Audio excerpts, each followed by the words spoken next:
Welcome to Soccer in 60, presented by the Empire Strykers. Get ready for your weekly look at all the pro soccer teams in Greater Los Angeles. We've got all the news and analysis you need, from LAFC and the LA Galaxy to the Empire Strykers, Angel City FC, and Orange County Soccer Club. Now, buckle up and enjoy Soccer in 60.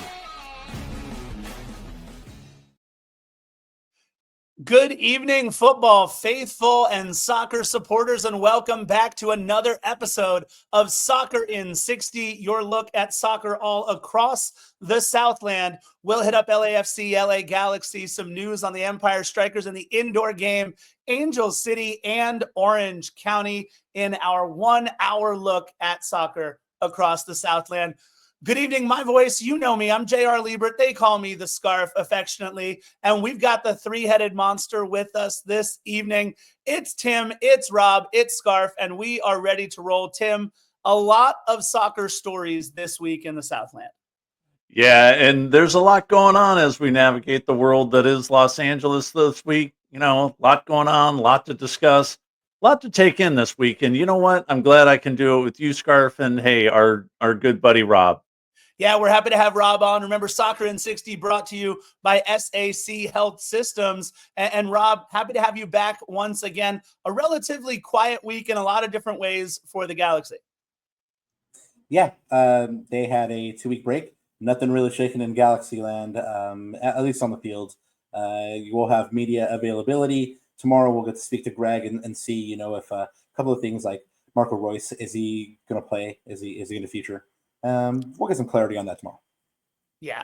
We also have an incredible interview.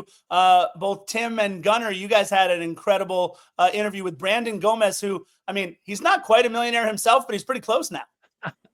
Yeah, he was the winning goalkeeper for Bumpy Pitch this past week over at TST, and it's an amazing interview. It's a really good one. You guys are going to like it. Yeah, you and Gunnar do a fantastic job. Look, shifting gears just a little bit, though, to talk about what is happening in the Southland. For all of you listening to us on devices well outside of the Los Angeles area, you likely have seen everything on the news, and it has been at an interesting and awful week in so many different ways throughout Southern California, with all of the happenings with ICE and with all of the raids that you've likely seen on the news.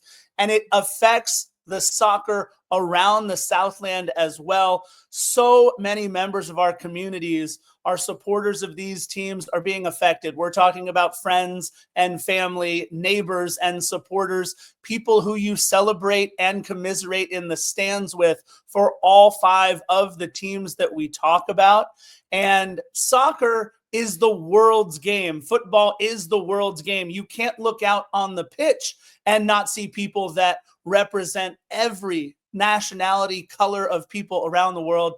And it's just been a really difficult time here in Los Angeles these last couple of weeks. Rob, I know you've got some strong feelings on the topic as well.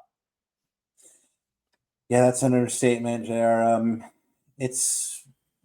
It touches me in a personal way. I mean, I'm a child of immigrants.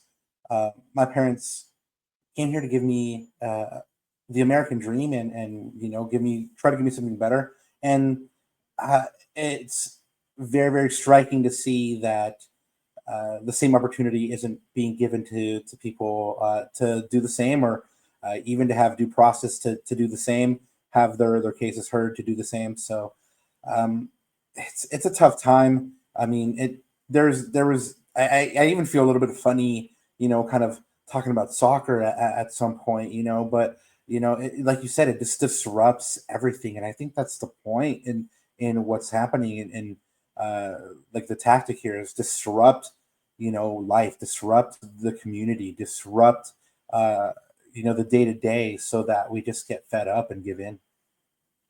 Yeah, it's and it hits in all parts of the Southland. I mean, we stretch all the way down into Orange County and Carson, and all the way out into Los Angeles and the Inland Empire, all the way out there for the Empire Strykers. And look, there have been raids, there have been kidnappings, essentially all throughout the Southern California area, right, Tim? Yeah, and we're looking at this. I'm most concerned about, hey, you want to peacefully protest? fantastic. That's the American way. That's why you came to America. That's why we all came to America. At the end of the day, unless we're a Native American, we're all immigrants, right? And I think one of the things that we really need to look at is, hey, you can peacefully protest. That's why we have a constitution. That's why you're looking at it. I don't like the fact that when you are a you're creating violence, you're wanting to do these things just to do it. That's where I draw the line, and that's what I'm really worried about is for everybody's safety, right? Yeah. Because that's where it cuts across the line. Yeah. And I mean, look, also, I work with kids for a living. I have 14 to 17-year-old kids who are in my care. I'm getting ready to run a summer camp, and they've got friends of theirs who can't go to their high school graduations because they're scared that something will happen, that can't go to their last week of classes because they're scared that something will happen to them, to their families, whoever it might be. And what we want you to know, all of you listening out there, more than anything else, is that we stand with you, and we are as appalled by this as you are. And if there's something that we can do, please reach out to us at Soccer in 60. We're happy to shed a light and spread some word about it for sure. I don't know how one segues into paying the bills after talking about something like that, but we've got our read from Omnitrans. Experience the thrill of game day with Omnitrans in partnership with the Strykers. Be in the heart of the action at Toyota Arena and let Omnitrans take care of the ride. Gear up for an incredible match day and make every moment count at Toyota Arena. Join Omnitrans in supporting the Strykers. Don't miss out on the excitement. Ride with Omnitrans to the game. Look, speaking of responses to all of what is going on in the Southland right now, LAFC, both on the pitch and in the stands, it was an inspiring, emotional, almost tear-jerking night for so many people in and around the stadium. Rob, we appreciate. I know you're giving the applause, but let me break down what happened first on the pitch. Right, it was a great win, a 3-1 win over a bad Sporting Kansas City team where Denny Bouanga played the role of megastar. 2 assists, a goal, did everything that he needed to do, and most of the time, 3 points in the way that we got it would be the story. But in this case, it was 90 minutes of silence, punctuated by about 5 or 10 minutes after the match ended, that really sent the message. I know we all were watching to see what would happen.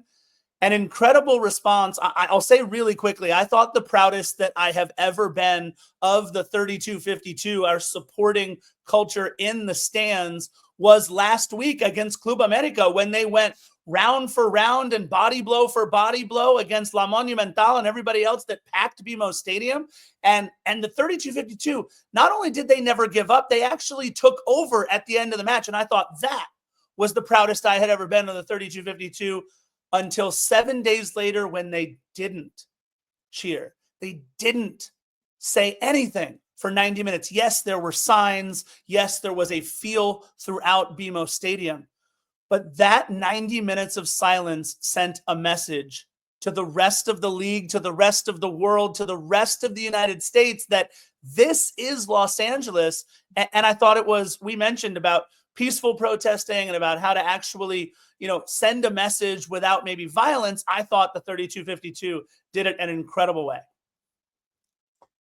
And it needs to be commended. Yeah, I mean, you're right. This is a shining example of a protest done right. And I think really quickly, I do got to say, I think it's been demonstrated that the majority of the protests have been done peacefully. I mean, you see people out there literally singing to police officers, dancing at protests. So I'm not going to say that there haven't been incidences. I mean, everybody's seen the images, but I think they're isolated. I think the perception of what's happening in Los Angeles to the world, at the very least, and to the rest of the United States is kind of distorted. And so thankfully, we're here to set that record straight and say that, yes, there have been isolated incidents, but the majority of this has been neighbors coming together, looking out for each other, coming together so you can affect positive change for your future generations that are going to inhabit these spaces in Los Angeles. And I mean, like I said, LAFC knocks it out of the park here. The 32-52 knocks it out of the park. I mean, I have no problem. I mean, saying that. I mean, everybody knows, I cover the Galaxy primarily, but, credit where credit's due. And this, not only by the 32-52, but by this organization putting out a statement, telling, the community what they hopefully needed to hear in that moment, and letting them know that, yes, BMO Stadium is a safe space for you to be, and we stand with you, we see you. And I really quickly got to call myself out earlier, because earlier I was under the impression that the BMO parking lot was a staging ground for ice, or there had been ice activity there, and somebody let me know that that's not owned by LAFC. That's actually owned by the city. And so, I'm the first to call other people out on some BS. So when I get it wrong, I'm going to do the same thing. And, so correction on myself. But yeah, just a shining example. Angel City FC as well. I mean, they were actually first to come out with the statement. And so shout out to them. And, hopefully other teams in MLS follow suit. Hopefully other organizations and other leagues follow suit. It's an important time, and everyone else has to be on the right side of history. LAFC not only made history last week by beating Club America, but now they actually are making history off the field as well. Yeah, and Tim, 90 minutes of a statement off the pitch, in the stands, but I mean, if there was ever a time where I bet the 32-52 wanted to cheer, it was for the action happening on the pitch. I mean, yes, again, LAFC goes down to another bad team, and I'm not going to lie. I thought, oh my God, we went down to Galaxy, only able to get a tie. We went down to Montreal, only able to get a tie, and those are two bad teams. So here we go down early. But Tim, the response from the black and gold over those next 55-ish minutes or so was almost unparalleled for them this season. I think it is unparalleled for them this season to get, Denny Bawanga he's the stud of the team. He's just been playing lights out after the first 4 or 5 games. The guy has just been on fire, and he did the same thing last year, right? He started out slow, and then he's contending for the Golden Boot for the year. To one of the key parts of this game for me was the pure teamwork on the very last goal, on the insurance goal for Olivier Giroud, which he's now got a couple of markers this season, which is fantastic. I mean, if he can start to come into his own and be very good striker to go with Denis, I think LAFC is just going to shoot right to the top of the table. I think what it was is just the pure effort, and then you did see the 32-52 start to cheer for the Giroud goal, and that really is coming into the fold to have those guys say, okay, now we're able to cheer. You and I and Rob talked pre-show about being able to come together as a group, come together as a team with Galaxy and all the 5 teams that we covered, and I think this was a really big effort for them to say, okay, finally we can now cheer for our hometown team because the statement has been made. Yeah, and a couple of things. The fact that Denis Bawanga isn't just a weapon in open play with the ball at his feet, but now we've seen 2 matches in a row where Denis Bawanga off of a corner kick is able to generate offense. I mean, Eddie Segura with this one, an incredible goal for Eddie. And look, if there's any player who needed something good to fall their way this season for LAFC, it's Eddie Segura. I mean, the guy has been around since 2019, and it feels like he's been snake bit for the last couple of years. So really happy to see that with Eddie.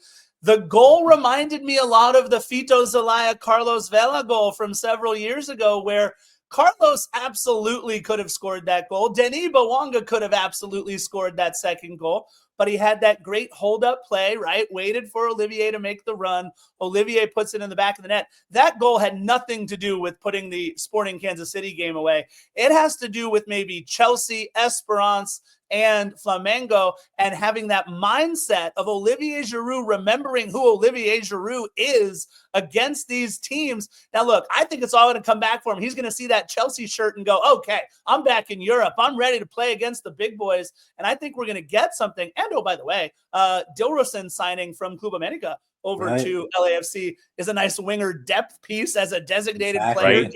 Huge signing. Huge during a 10-day window. We get a new DP, which, by the way, Cengiz Under, we barely knew you, but we appreciate you.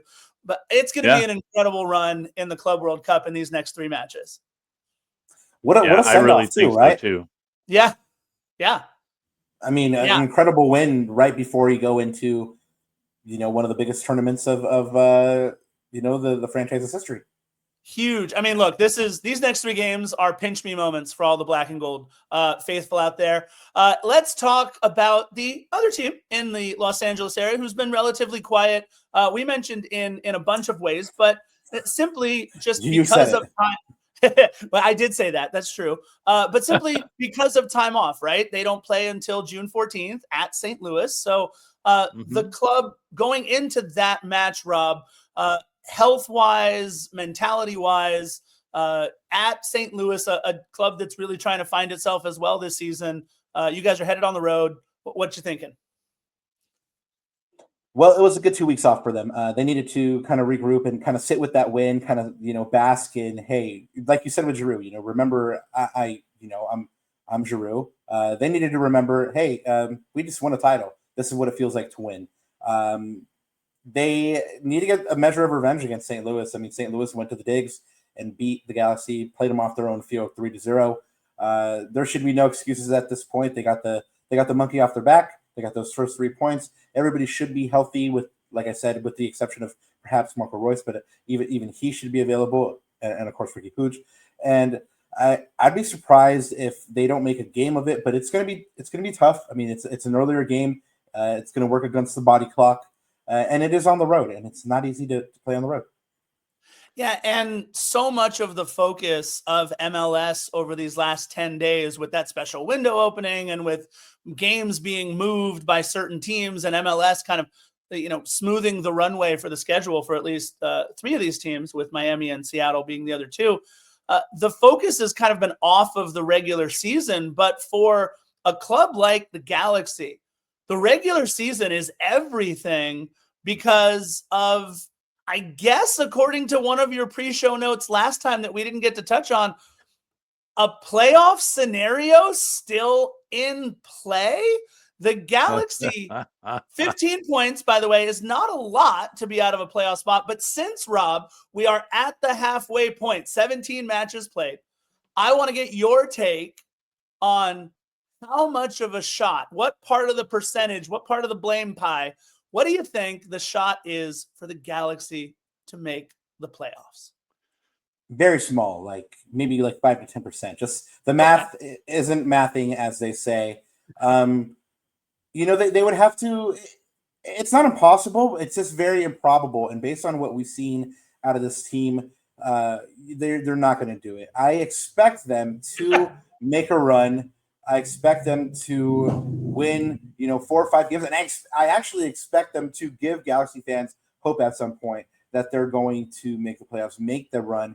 And in typical Galaxy, I've joked about this a bunch of times. This probably won't happen, but I joked that, they'll go into the last match of the season needing 2 points needing a win, needing 2 points to make the playoffs, and they'll lose at home or something like that.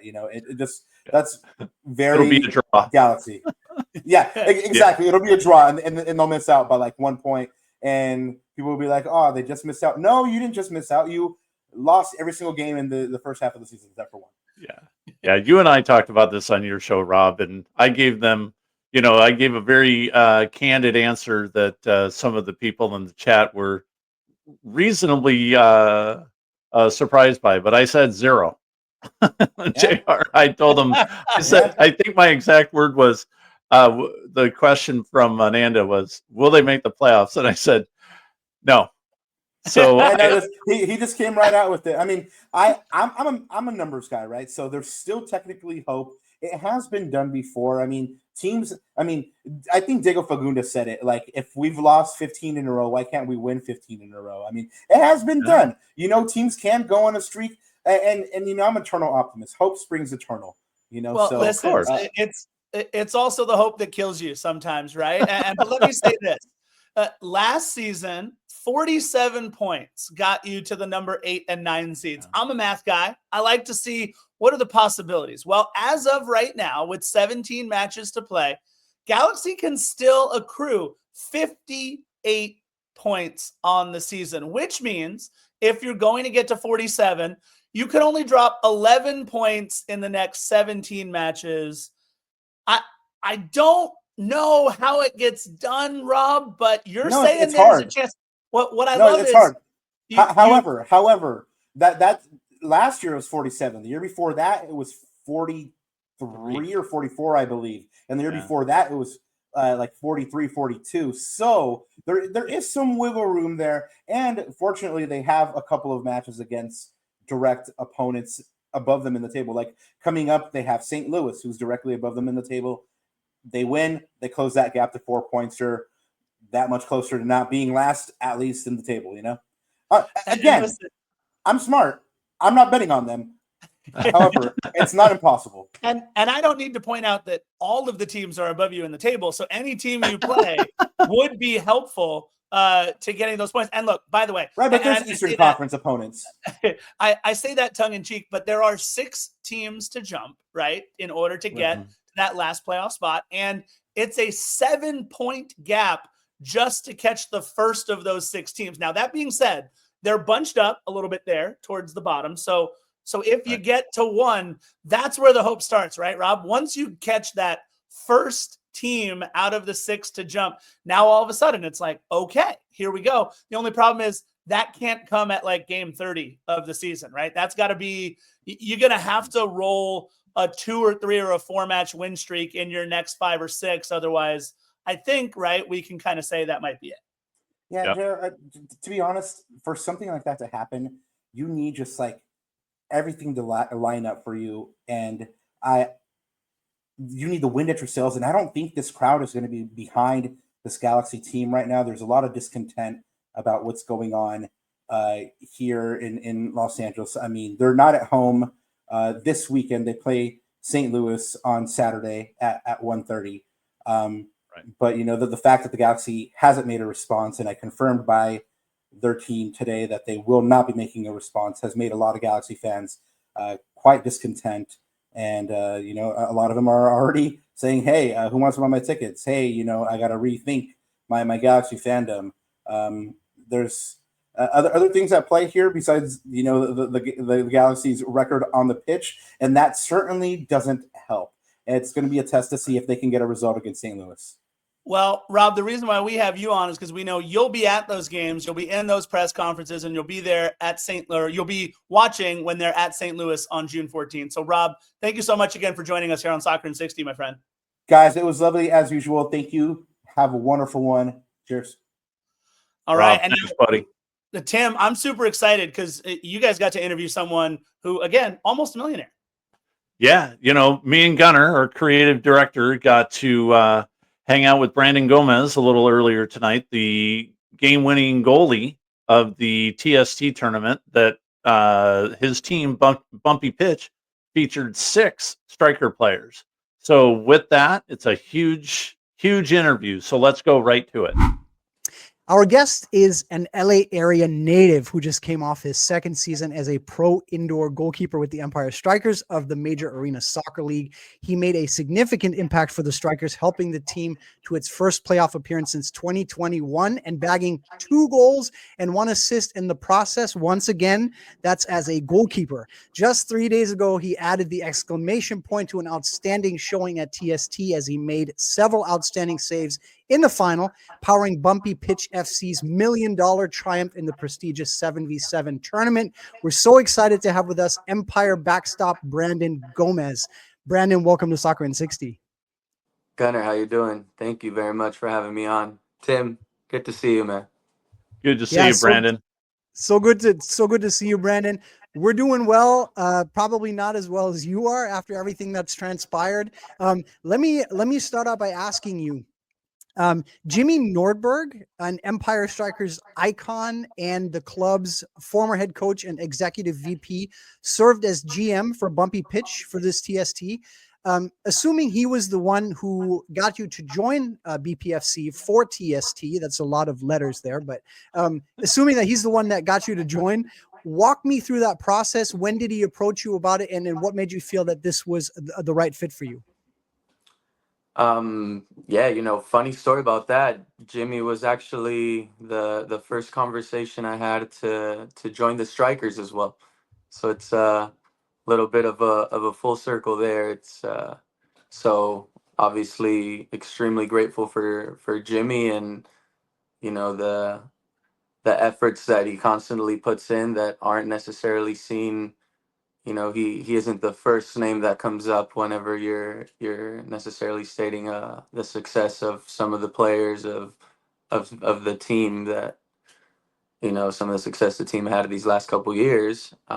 He's kind of been in behind the scenes on that, so hasn't necessarily gotten a lot of the credit there. So, hats off to him. He's obviously been a huge part of the league for a long time. So he's somebody that knows what he's doing. He's been around. He knows how to recruit, how to bring teams in, how to bring players in, and how to build a team to go and fight for something big.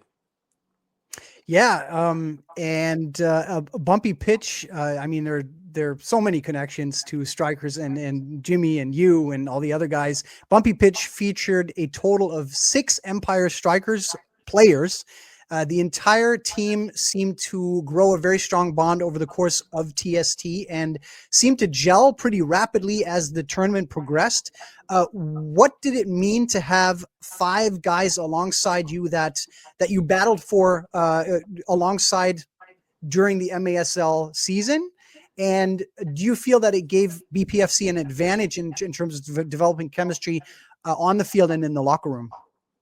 It was huge. I mean, as you can imagine, I saw these guys day in day out. They not only worked with me, every day, but they also worked on, that attacking style of football, that possession style of football that Obasi brought in this season. So being able to have those guys, be able to teach the system a little bit, be able to teach these other guys how to defend a little bit better, how to track your man a little bit better. That definitely made the transition a lot smoother.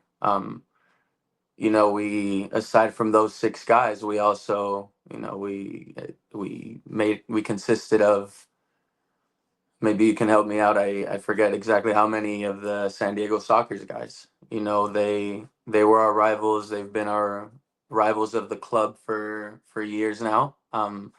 We've played them, I think 10 times in the last 2 seasons. So they're somebody that are also, familiar with our system. They've worked on defending it a little bit. They've worked on playing against it.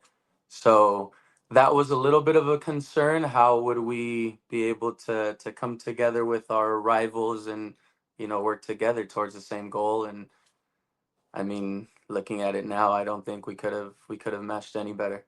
Hey, Brandon, in the round of 16, you produced one of the absolute highlights of the entire tournament when you joined the attacks and scored the game winner on a long range rocket. Here in the Empire, we all knew that you had that in you and that you scored a banger like that for the Strikers not that long ago. Do you think Empire's innovative strategy of using the goalkeepers as attackers played a role in you scoring that golazo against Quick Goal FC? And has it made you more confident going forward? Of course, you beat me to it. I think the confidence side of it has, that plays the biggest role. We work on getting forward whenever we can.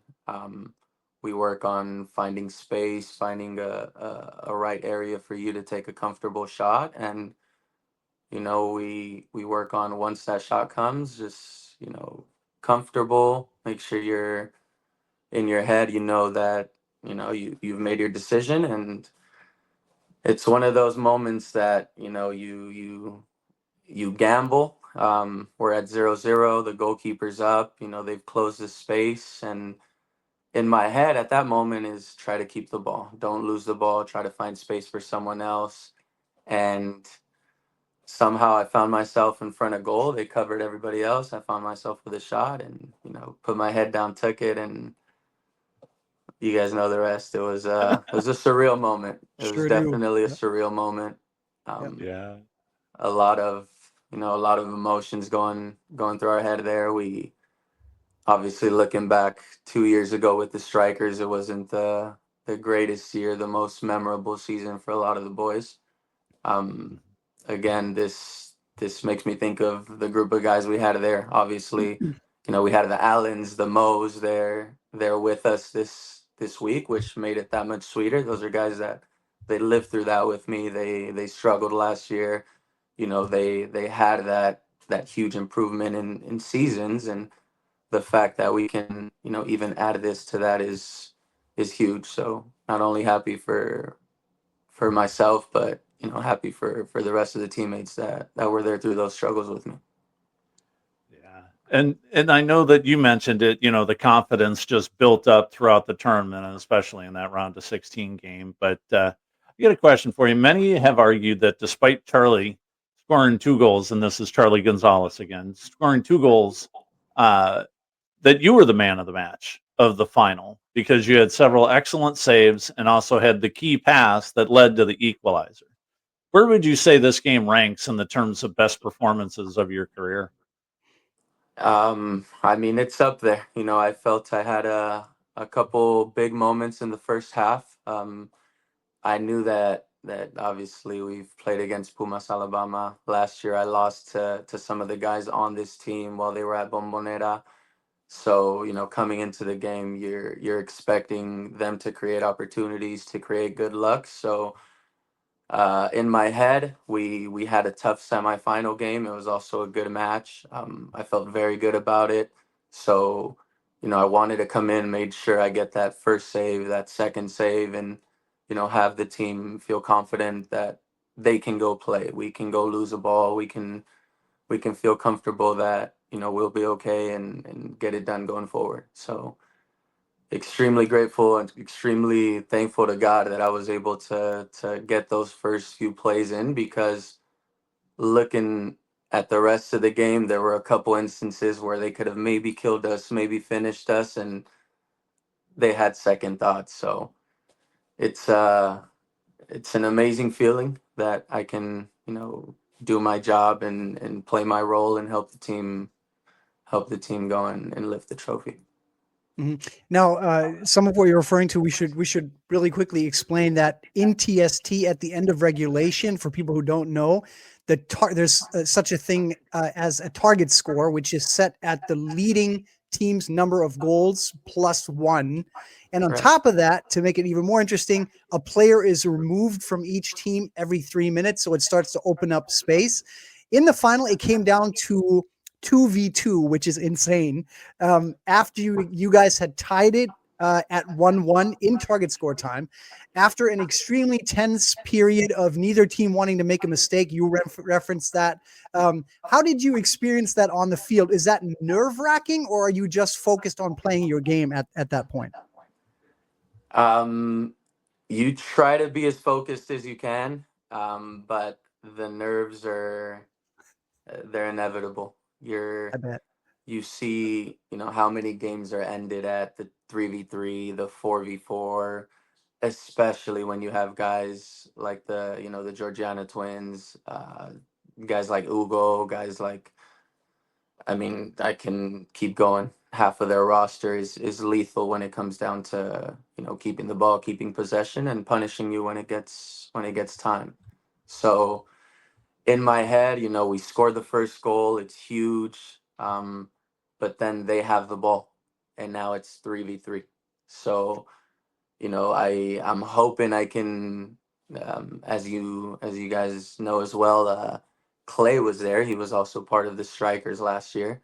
Played a huge role. Played a huge role as well in the success of Bumpy Pitch. Every game he was, even though again he didn't get crazy recognition, he didn't get his name in the lights necessarily. He played a huge role. He was able to talk us through it. He had this saying every time we were going into a tough moment of a game. He said, "We need one big save," and that's something that stuck with me. So in the final, I said, we need one big save. If I can get one big save, that gives us one more chance. And going back to, your previous point, having Charlie in there, when we have people like Mo, having people like Borja, Lara, man, I feel so confident that they're going to get it done.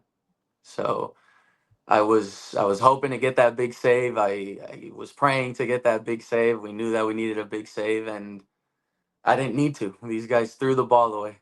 We still don't believe it. We don't know how. Um, Another, Caesar Cerda, at the moment, he was the guy defending. Usually I'm playing against him, so, I know how good he can be, but now playing with this guy, man, hats off to him. To me, he's always been, up there with the best defenders of the league. And at the end, I think his pressure made these guys give us the ball back. And I mean, you can see when it's 2v2, these guys lose the ball. I sprint out. That's when Charlie comes in, and he comes on and did what he The does rest is best. He history. ended them. Just takes care of it. That's awesome. Exactly. Yeah. So Yeah. Hey, heard from the LA Times that you talked about the significance of being able to share this win with your wife and your two children. Talk us through that. What was it like when you first saw them after coming home, and what have their roles been in supporting you throughout your career and chasing down this dream that you have now successfully completed of winning TST? they're living the same dream with me. We got home yesterday. Um, Obviously we've spoken nonstop since we won, but being able to come home and have that physical hug, the physical conversation, and be able to share that moment, it's gonna be hard to recapture that feeling for sure. We Pretty special. it was very special. We left home. I left home a couple weeks ago. Knew that I was gonna miss the kids. Knew that I was gonna miss the misses. Knew that it was gonna be a tough couple weeks, but never in our heads were the expectations that I was gonna come back with $1 million. It was go have a good experience, try to do well, try to you know try to do well enough to find a team for next year. So the fact that we were able to go win and come back is still it just doesn't fit in our heads. So I want to thank you to Sabrina, to both of my kids. Thank you to my parents who my dad had to work this weekend. If not, he would have been at in Cary as well with me. He's doing the impossible to try to change schedules around, but his support is incredible. So obviously, cliche as it sounds, without them, we would have been done playing a long time ago. But the fact that I can come home, share that with my family is huge. Awesome. Now, Brennan, so amazing to talk to you always. We've been keeping you for a long time. I'll just ask you one more question. That's just sort of forward oriented, right? We see it all the time that really good players, sometimes they need that little break, that little boost in their career, be it a coach who really sees their potential, be it one excellent tournament, one really good game that they play, maybe a key moment in a game that matters a lot. It feels like this could be one of those moments for you because you really had all of the above over the past few days or the days that you played TST. Have you thought about what all this could mean for your career, sort of bigger picture? Maybe think about the doors that this could open. Could this propel your game forward? What do you think it's going to do overall to your career and your game? Great question. I haven't given too much specific thought as the doors that could open, what could happen. The feeling has been more towards we can do it. We can come in and compete where we are right now. again, going back to, you know, the Empire Strikers season last year, listening to, you know, oh, if they had a different goalkeeper, it would be a different year. So and so, you know, this guy's a rookie, this guy's not good enough. Those are things that you hear as an athlete. You know, you learn to live with those, but those things stick, you know. So being able to already do better this year when the MSL was already huge, but you know, being able to show that I can't just have a good game, that I can make a good run, that, you know, we can be a part of a big team and be able to play a role when we need to, be able to have big moments when the team needs them. You know, that's what I'm most grateful for. I guess we haven't really had time to think about what may come in the future, but you know, for now, we're excited for this next season with Empire Strikers. We have one more go. We're gonna come in with a little bit of a chip on our shoulder, a little bit of swagger, but you know, we're gonna be very hungry to prove that, you know, this wasn't a fluke. Mm-hmm.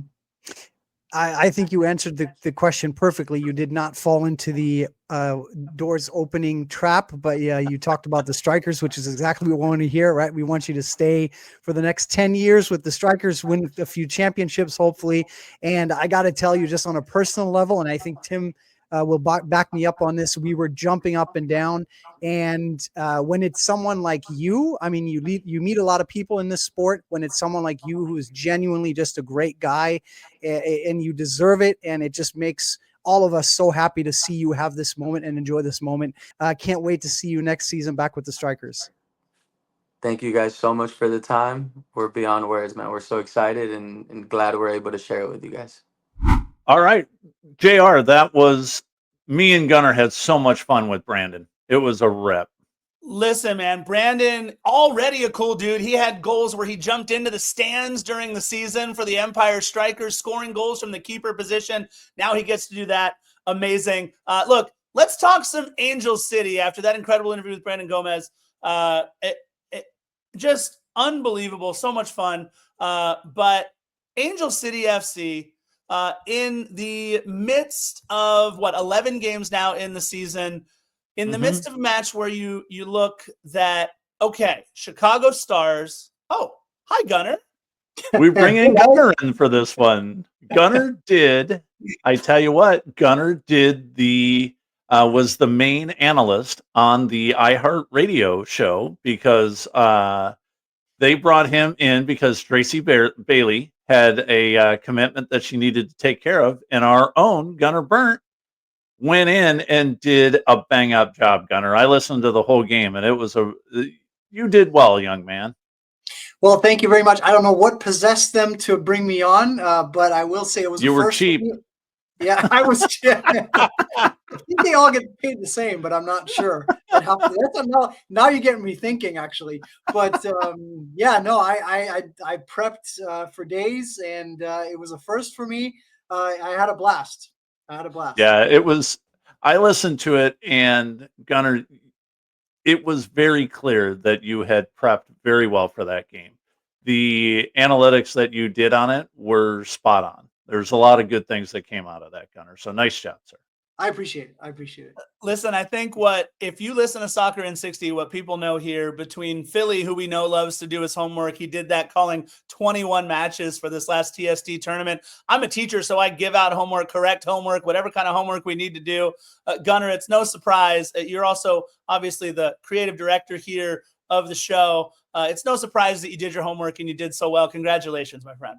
I appreciate it, man. Thank you so much. Yeah, I had a lot of fun. I only wish that you might have had a little bit better of a match to call. I mean, look, it was great that they came back to get the point, right? But when you're playing the Chicago Stars, who have been, in a race to the bottom this season of the NWSL, to go down 2-1 and need something late, that wasn't the scenario I think that Angel City was hoping for. Yeah, I think you're being kind to Chicago when you say a race to the bottom. I'm not sure who's actually fighting them for that spot. I mean, they came in. You're spot on. They came in, and I think my key to the game in the beginning was don't let them build confidence, because they came in very low on confidence. They were missing a bunch of starters to make it worse. They had been outscored 11-3 in their last 5 games, I think, if I remember that correctly. And I basically said Chicago will try to make this game boring, clog up the channel, sit deep. And in the first half, Angel City managed to break that down, and they came in with the energy that I wanted them to show. In the second half, Chicago, I hate to say, they did exactly what they wanted to do. They took Angel City out of the game. They brought in a couple substitutions. A forward by the name of Gomes is how it's pronounced. We would think it's pronounced Gomez, but it's Gomes. It's Portuguese, I believe, who came in and did a great job, scored somewhat of the most fluky, lucky goal you'll ever see in your life. Kangaroo hop goal is what I was calling it when I was listening.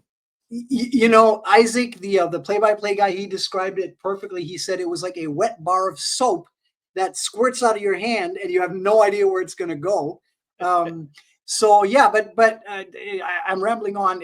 Ultimately, Angel City have only themselves to blame because they allowed Chicago to stick around in the second half, and then they almost lost. They did a good job of coming back. But I think for them, it's mostly about getting Alex Strauss in the door, just getting that first game under his belt. And now his work really begins, and everybody's very excited to see what he can do with the team. Yeah, and look, Pride Night at Angel City is a special atmosphere too, and that's it's what it was in that match. So regardless of what was going on the pitch, we know it was a celebration in the stands. It was a celebration around BMO Stadium, which is always really cool to see at these Angel City matches. But look, I talk about her every chance I get. Kennedy Fuller is my favorite player in the NWSL. And I know she's a lot of Angel City fans' favorite player, not named Thompson, usually, I think is how the hierarchy goes at this point. And by the way, there were no Thompsons, right, in that match. That was something to think about with all those players out on international duty. It was up to the Kennedy Fullers, and so happy, by the way, for M.A. Vignola to get back on the board. She's the one who scored the goal late to salvage the point, which would have been, an awful loss. I think they outpossessed them at least 60-40, if not even a little bit worse. Angel City just looked great, and I was happy for everybody in the stands to be able to celebrate Pride with that late goal, and just an incredible atmosphere once again at Angel City. Yeah, and M.A. Vignola, you mentioned her. I'm not sure I remember a game where one player was involved in quite as many key situations. We both, Isaac and I on the air, both agreed, oh, here comes a penalty kick for Chicago, because the ball hit the outstretched arm of none other than M.A. Vignola, who had who then went on to hit the crossbar. And she's the one, if I'm not mistaken, she's the one that created that bar of soap moment against Gomes, where the ball, I mean, it was just insane. I was like, who wrote this script? They should be fired. maybe, but she was definitely the protagonist of that movie. I think it's good that they came back. It was, I said on the broadcast, it was Angel City's season in a nutshell. A lot of young players who had some great interplay, some great runs, but then when they find themselves in adversity and a tough situation, some of them haven't been in those situations. So then it becomes tough to respond for a young team. Yeah. I think the biggest thing, sorry, JR. I think the biggest thing is what we've been talking about with the Angel City the whole season, is that they've got an ocean of players that are 22 and younger. And you have to get them that real game experience, because otherwise they're going to be sitting around and they're going to be 25, 26 and still not have anything, that they're still not going to know what to do. They're going to have that deer in the headlights look. And a lot of what has been happening this season is you're getting a lot less of that. You still get some, but they're learning. And you saw it firsthand, Gunnar, during the game. You could see it up close and personal. They're getting better. Are they there yet? No. Are they going to be there by the end of the season? Most likely. And I think what's really going to happen is that once you have some of the veterans come in and start talking with them and mentoring them a lot more, then you're going to really see some big strides. And I think the big strides are going to come this weekend. I think Alex gets his first win this coming weekend. Yeah, the Juneteenth celebration, June 14th at BMO Stadium against the Courage. Another team, by the way, below them in the standings. So a good opportunity for Angel City to start racking up some more points as well. So with that, Gunnar, thank you for joining us for Angel City, my friend. And all he's going to do, by the way, is go back to producing our show and saying things to us in the chat. So Gunnar, thanks for being on camera for a little bit, bud. It's been a pleasure. See you guys later. See ya. National Core, one of the nation's largest nonprofit affordable housing developers and a proud sponsor of your MASL team, the Empire Strykers. At National Core, they believe that soccer has the power to transform lives just like they do. They believe in building strong communities on and off the field. And to learn more about National Core and their mission, go to nationalcore.org. Thanks to National Core. All right. So, look, let's talk a little about Orange County, right? It's another rough one, Tim, for Orange County this season, getting beaten up on there by Phoenix Rising. They lost 3-1 on June 7th. And more importantly, just not a great performance by Orange County in that one. Yeah, they go out to the Valley of the Sun, and Phoenix rose to the challenge, and they really put the beat down on Orange County. It was tied 1-1 for a better part of the second half, but you could just tell that Phoenix was the much stronger team in this. And what has been happening this game has happened the last 3 games. The other teams have figured out that they can kind of run a little roughshod over Orange County. There were multiple yellow cards in this game, and truth be told, you could have had at least 3 or 4 more as you watch the entire match. Could there have been a red card? Dicey, but I counted at least 2 or 3 extra yellow cards, and it's tough. You know, it's 100 degrees, everybody's grumpy, angry, and what have you. But the fact that Sacco and Asenge from Phoenix just ran roughshod over the entire midfield. You know, they come out in a 4-1-4-1, which is supposed to be holding up play in that midfield, and the high guy is supposed to do a really high press. It didn't happen, and then they were getting beat on long balls down the right on their right back. So Sacco was just crushing them. He must have had at least 6 or 7 long balls come right to him. And I think one of the other things that a lot of USL teams are just not qualified, comfortable with, as good to do is to play out of the back, like a lot of the MLS teams are. And I'm not downgrading Colin Shuttler at all. He is a fantastic goalkeeper. I think the rest of the back line that they had is just a little bit more. It's young.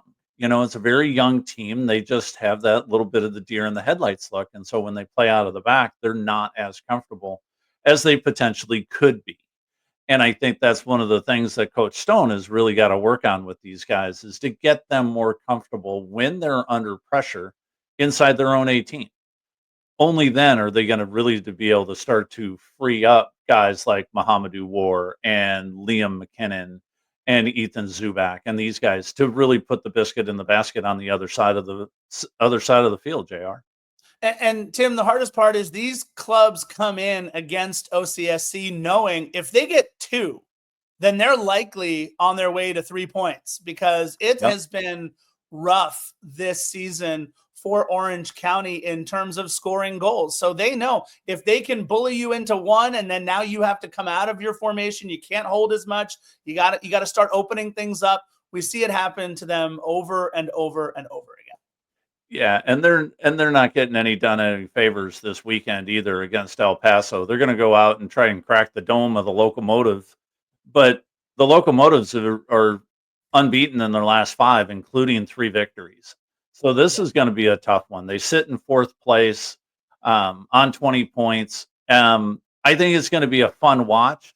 I think what they really need to do is come out a little bit angry. Is the way teams come out against Orange County, and maybe go studs up on somebody early in the game and take the game to El Paso. I think that's going to be the only way that they stay in this game this weekend.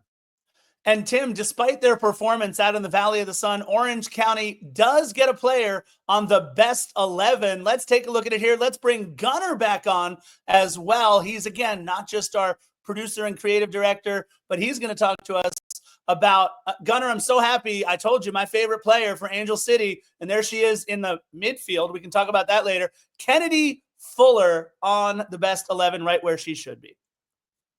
Yeah, I agree with you. I also thought Eme Vignola had a shout to be maybe even the captain here in this game. She, like I said, she was everywhere. But I agree with you on Kennedy. Yeah, for sure. And let's run Tim, down the best 11, JR. Let's go through this. Let's do it. We have our keeper, Hugo Lloris.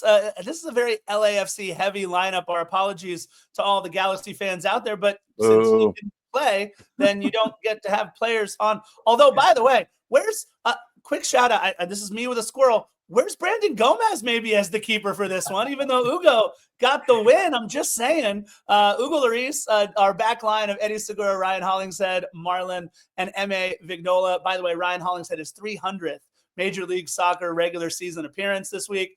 Mark Delgado, Igor Jesus, Chris Hagart, and Kennedy Fuller. And at forwards, Denis Bouanga and the hold-up play for the goal for Olivier Giroud. Denis deserving to be captain, by the way. But I like the super subs. We got a couple of more from LAFC, obviously, with Sergio Palencia, Jeremy Abobasi, and Timothy Tillman, and Julie Dufour for Angel City.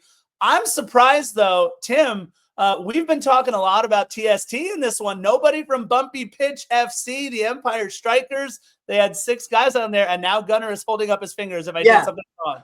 Yeah, I'm gonna speak to that real quick. So we actually had this discussion at one point. Should we include national team games outside of the clubs that we actually cover? And we decided it's just not realistic, right? So we're focusing on the games that the teams we cover actually had official matches. Look, you can only see my head, but I'm throwing my hands up right now. I am upset. Some of these guys should absolutely be on there. But Tim, what do you make of Chris Hagart still making it for his performance against Phoenix Rising? And he should have. He did get the primary assist, and he started the entire play on that goal for Orange County with the corner kick. That was a nice, strong corner kick.